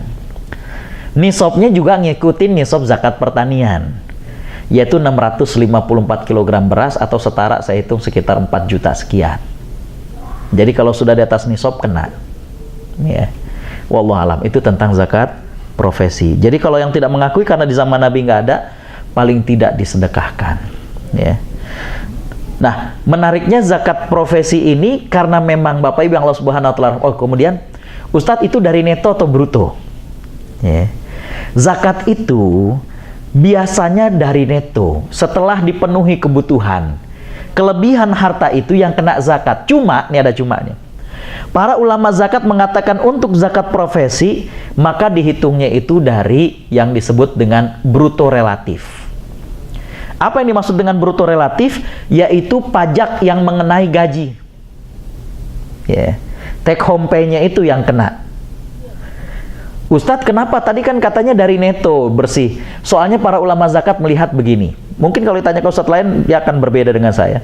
Cuma saya dengan beberapa ulama zakat mengatakan bahwa kenapa dari bruto relatif? Karena sering kalau kita hitung dari neto, kita itu nggak jujur. Pas dihitung kebutuhan, butuh buat beli tiket, butuh buat beli ini, butuh.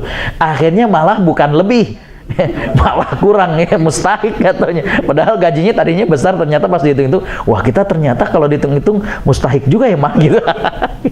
Ya. Jadi sekali lagi bahwa kalau mau dari neto silakan, monggo. Karena memang aslinya zakat itu adalah karena kelebihan harta.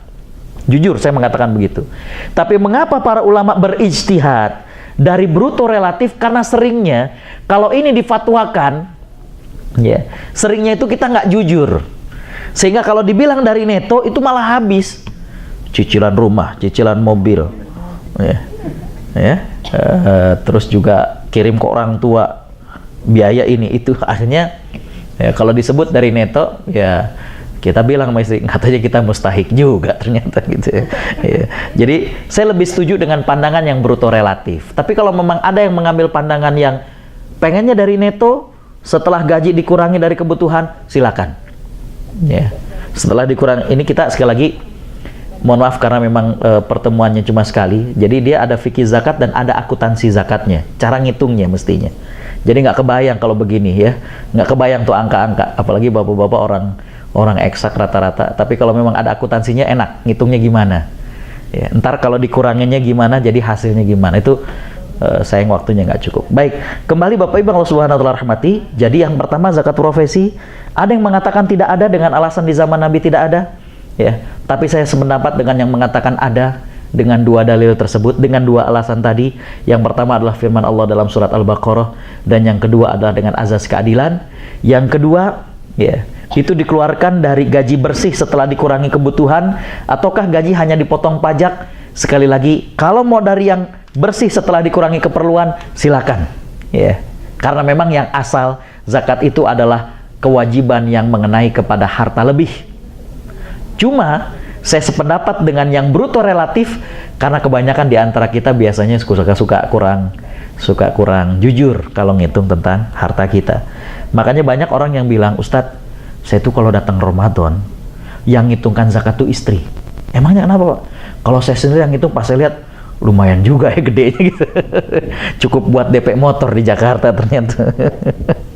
Ya. Baik, Bapak Ibu Allah Subhanahu wa taala rahmati, tersisa satu pertanyaan, yaitu status tabungan dan lain-lain. Ya. Satu hal yang menarik ketika seorang sahabat datang ke masjid, kemudian sahabat itu meninggalkan untanya. Kata Nabi, sudah kamu ikat unta tersebut? Kata sahabat tersebut, atawakkal 'ala Allah. Saya tawakal ya Rasulullah. Kata Nabi, i'qilha thumma tawakkal. Ikat kemudian tawakal. Jadi duit itu diikat juga, Bu. Jangan langsung kemudian tawakal begitu aja. Ya, jangan kayak orang Jakarta, mohon maaf, yang bilang rezeki hari ini mau buat hari ini, besok mah ada rezeki lagi. Ya. Atau dengan istilah bahkan tadi saya cerita ke ibu-ibu, jangan sampai kemudian besar pasak dari tiang sampai ada slogan, wah biar tekor asal nyohor. Ya, kan begitu ya. Kalau mau ngawinin pesta 3 hari 3 malam, minjem juga nggak masalah. Biar tekor artinya kita defisit asal kesohor. Nggak seperti itu. Jadi untuk tabungan tidak menyalahi dari bentuk tawakal kita, ya, tidak menyalahi dari bentuk tawakal kita, ya. Saya hanya tertarik dengan sebuah hadis Nabi SAW yang mengatakan ikhshawshinu fa inna ni'mata la tadum. Ikhshawshinu, al-khushan adalah hidup prihatin. Jadi ikhshawshinu kata Nabi, prihatinlah kalian. Fa inna ni'mata, karena sesungguhnya kenikmatan itu la tadum, tidak langgeng, tidak selamanya. Ya.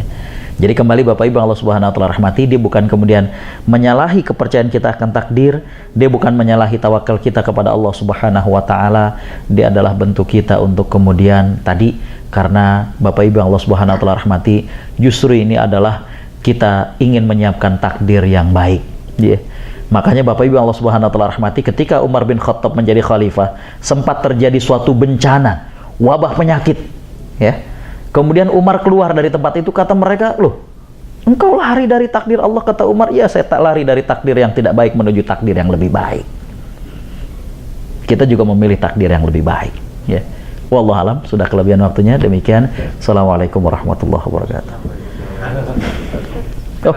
Tapi tadi yang misalnya kalau kita langsung serahkan ke orang itu kan bagaimana satu lagi, Pak Ustadz, mengenai doa terakhir. itu kan? Oh ya. Tadi Pak Ustadz bilang tentang usaha yang dari 300 juta itu diberikan rumah, kemudian rumah itu dikontrakan. Ya. Nah, Ustadz ada nyinggung zakatnya itu dari aktiva lancar. Kalau Ya. dengan aset rumah itu kan selalu naik. Kita Ya. bisa lihat dari PBB itu Ya. naik terus apa bisa jadi sebagai zakat, Pak. Baik. Terus Ibu tadi doanya Kan kenapa? maksudnya kalau yang ambil itu kan itu tadi sudah ada doanya gitu. Tapi kalau yang langsung ke orangnya langsung kan kita nggak tahu apa dia apakah dia doain apa gimana. Baik. Gitu. Dari segitu aja mungkin. Bapak Ibu Allah Subhanahu wa taala rahmati, yang pertama adalah bahwa ya, bagaimana dengan tadi kita belikan rumah dan tadi disampaikan bahwa yang kena zakat itu adalah dari uang sewanya. Bagaimana dengan nilai rumah itu yang terus menaik? Bapak Ibu Allah Subhanahu wa taala rahmati, perlu saya sampaikan bahwa ekonomi Islam itu adalah ekonomi yang bermoral. Ekonomi yang dibangun atas kepastian. Yang ingin saya sampaikan adalah bahwa nilai rumah itu bertambah, itu belum ada kepastiannya. Dari 300 juta apa jadi 350 jadi 400. Jadi nggak bisa dikenakan zakat berapanya. Dari PBB-nya kan ada, Pak. NJOP.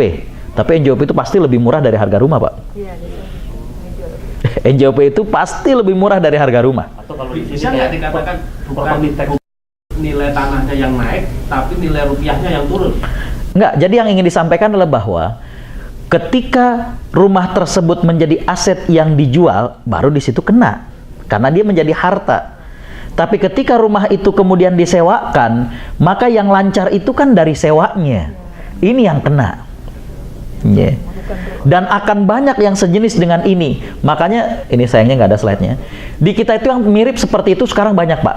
Yeah. Tanah kosong, kendaraan, rumah. Itu semuanya menjadi bagian di antara zakat investasi sekarang. Orang punya tanah di Jakarta, kalau nggak punya duit nggak usah pusing. Tanah bisa dikontrakkan. Buat apa? Buat orang yang parkir mobil. Banyak orang punya mobil nggak punya tempat parkir. Tapi kan tanahnya kecil, bisa dikontrakin buat cuci motor. Pencucian motor, betul. Ya. Orang sekarang punya motor, punya mobil, itu bisa kemudian dirental.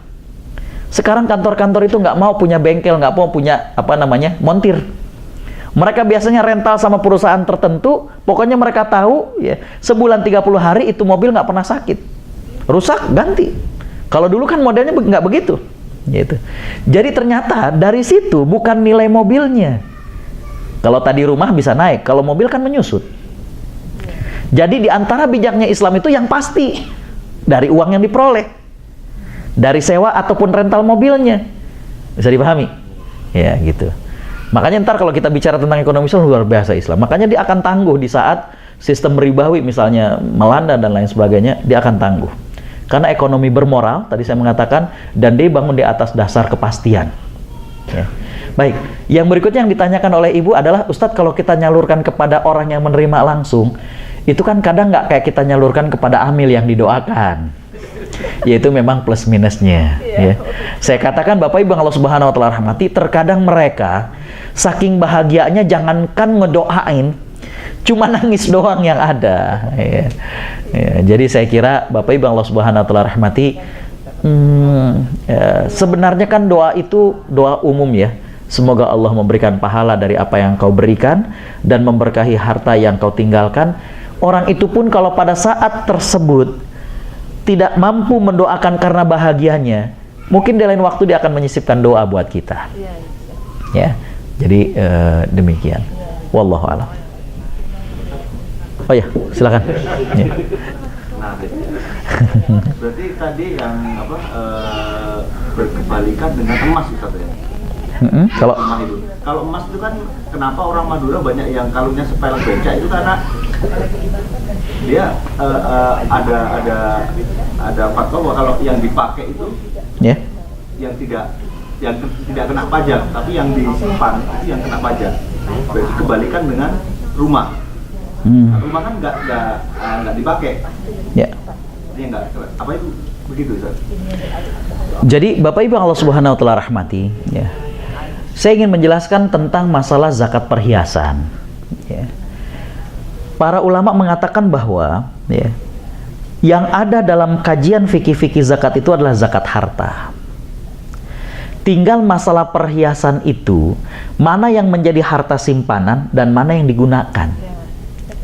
Makanya kaedah tentang perhiasan sekarang ini adalah bahwa tidak semua kalung, tidak semua gelang, tidak semua cincin, tidak semua anting kemudian dikategorikan dalam perhiasan.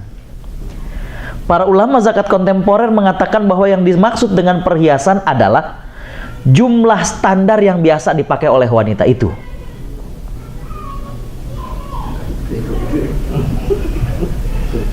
Karena kalau tidak, semua orang akan mengelak dari kewajiban zakat. Pas dibilang, oh ini kalung, perhiasan, tidak, dipakainya sekali-sekali. Ya. Kalau kondangan, apalagi misalkan ibu-ibu sudah pakai jilbab, jilbabnya makin panjang, kalungnya makin panjang. Biar kelihatan, kalau nggak kelihatan buat apaan, kata ibu-ibu begitu. Ya. Lah kalau udah panjang, bandulnya mau nggak mau gede, Ka'bah, bunder. Pas nanti. Ya, ya. Gerang rencongnya juga kalau emas setengah losin kan itu, kalau kita beli ke toko emas itu cuma hitungannya setengah losin, 1 losin. Kalau setengah losin kayaknya kerincingnya nggak mantep, 1 losin. Ya. Nah, Bapak Ibu Allah Subhanahu Wa Taala rahmati, kembali bahwa yang disebut dengan perhiasan itu adalah batas wajar yang digunakan oleh wanita tersebut. Sisanya ya berarti simpenan. Karena secara tidak langsung ya, dia itu adalah menyimpan cuma dalam bentuk perhiasan. Makanya para ulama sekarang mengganti istilah zakat perhiasan dengan zakat harta agar tidak confuse ya. Karena sekarang itu bentuk harta macam-macam. Tadi belum kita sebut kepemilikan mata uang asing. Itu harta. Ya. Ada orang yang misalkan di Indonesia tapi dia nggak mau nabungnya rupiah misalkan. Dia nyimpennya mata uang asing. Ya. Itu juga harta. Zaman dulu itu cuma emas dan perak karena harta itu. Sekarang tadi saya katakan macam-macam. Ya. Emas dan perak itu sudah tidak lagi perhiasan. Ya. Mohon maaf saya kalau bicara di sini. Sekarang kalau saya khutbah, saya ceramah, itu tidak semuanya dalam bentuk rupiah. Ada yang ngasih dinar karena ingin memasyarakatkan penggunaan dinar. Jadi saya kaget juga. Wah, sekeping begini gitu ya. Gitu. Ternyata itu untuk memasyarakatkan. Gitu. Cuma yang repotnya kalau mau dipakai kan ngejualnya kan nggak setiap toko. Gitu. Ya. Cuma ini bagus, teman-teman ingin kemudian memasyarakatkan bagaimana kita kembali menggunakan dinar atau menggunakan mata uang emas. Karena kalau mata uang emas, ini sedikit agak keluar. Kenapa kemudian banyak orang menginginkan kembali dengan dinar? Karena yang menjadi harga itu harga emasnya, bukan harga bendanya. Kalau sekarang saya keluarkan satu lembar kertas ada gambar, kemudian gambar, saya nggak tahu tuh gambar siapa tuh, Presiden Amerika tahun kapan, tertulis ada angka 100, itu dihargain $100. Di Indonesia sekitar 1.100.000. Padahal harga nilai daripada lembar kertas itu nggak segitu.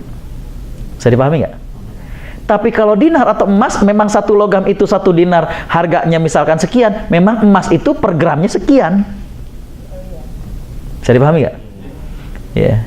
Yang kedua, yang dilakukan oleh George Soros kemarin itu adalah uang itu kan mestinya menjadi alat tukar dulu fungsinya, tapi kemudian dijadikan sebagai komoditi pasar. Ya, kita nggak terlalu panjang.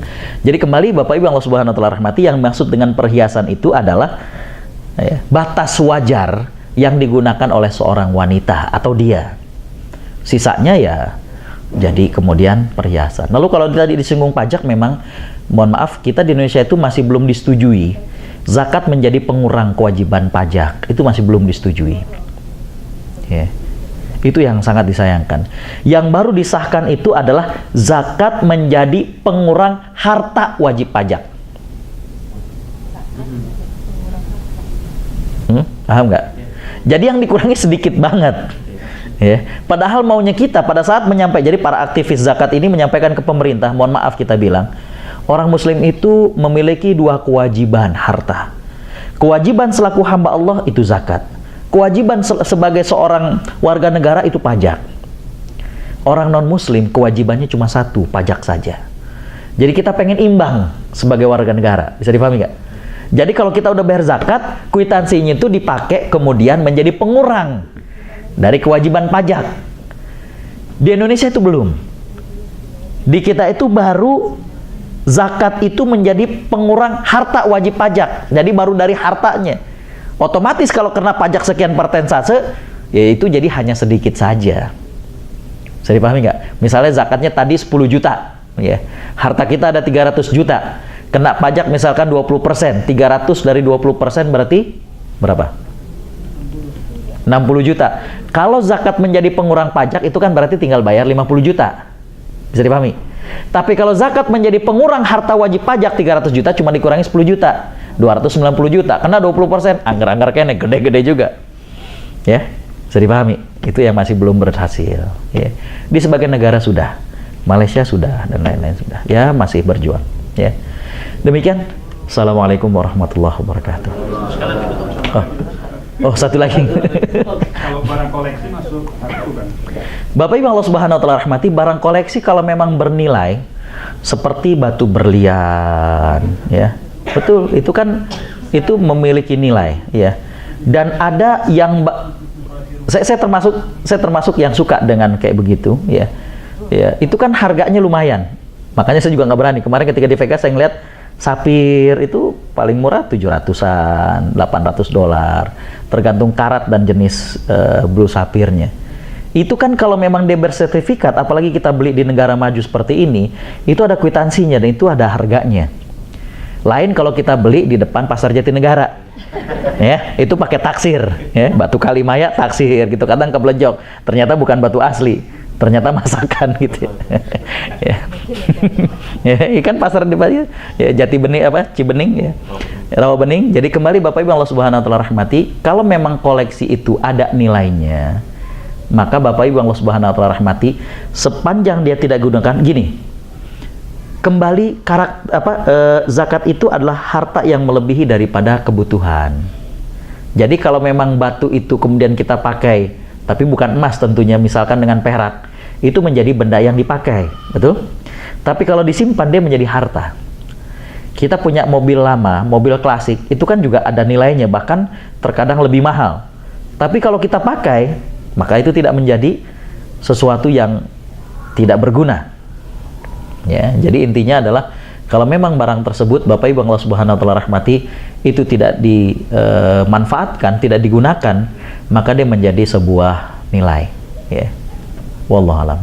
Bapak Ibu Allah Subhanahu wa Ta'ala rahmati, sudah terlalu panjang, kita akhiri dengan berdoa, ya. Kita beristighfar, mungkin dalam kata-kata kita ada yang keliru. Astaghfirullahaladzim, astaghfirullahaladzim, astaghfirullah. Bismillahirrahmanirrahim. Alhamdulillahirabbil alamin. Hamdan yuwafi ni'amahu wa yukafi'u mazidah. Ya Rabbana lakal hamdu kama yanbaghi li jalali wajhika wa 'azimi sultanik. Allahumma salli ala Muhammad wa ala alihi wa sahbihi ajma'in. Rabbana zalamna anfusana wa illam taghfir lana wa tarhamna lanakunanna minal khasirin. Allahumma ighfir lana wa liwalidina warhamhum kama rabbayana shighara. Allahumma ati nufusana taqwaha wa zakkiha anta khaira man zakkaha. Allahumma kfina bihalalika an haramik wakfina amman siwak. Rabbana hab lana min azwajina wa dhurriyyatina qurrata a'yun waj'alna lil muttaqina imama. Allahumma barik lana fi Sya'ban wa ballighna Ramadan. Allahumma rzuqna lailatal qadr. Allahumma rzuqna lailatal qadr. Allahumma rzuqna lailatal qadr. Allahumma innaka ta'lam anna hadhihi al-quluba qad ijtama'at ala mahabbatik waltaqat ala ta'atik wa tawahhadat ala da'watik wa ta'ahadat ala nusrati syari'atik. Fawathiqillahumma rabitataha wa adim wuddaha wahdiha subulaha wamla'ha binurika alladhi la yakhbu washrah suduraha bifaydil imani bik wa jamilit tawakkuli alaik wa ahyiha bima'rifatik wa amitha ala syahadati fi sabilik innaka ni'mal maula wa ni'man nasir. Rabbana atina fid dunya hasanah wa fil akhirati hasanah wa qina adzaban nar. Subhanaka rabbina rabbil izzati amma yasifun wa salamun alal mursalin walhamdulillahi rabbil alamin.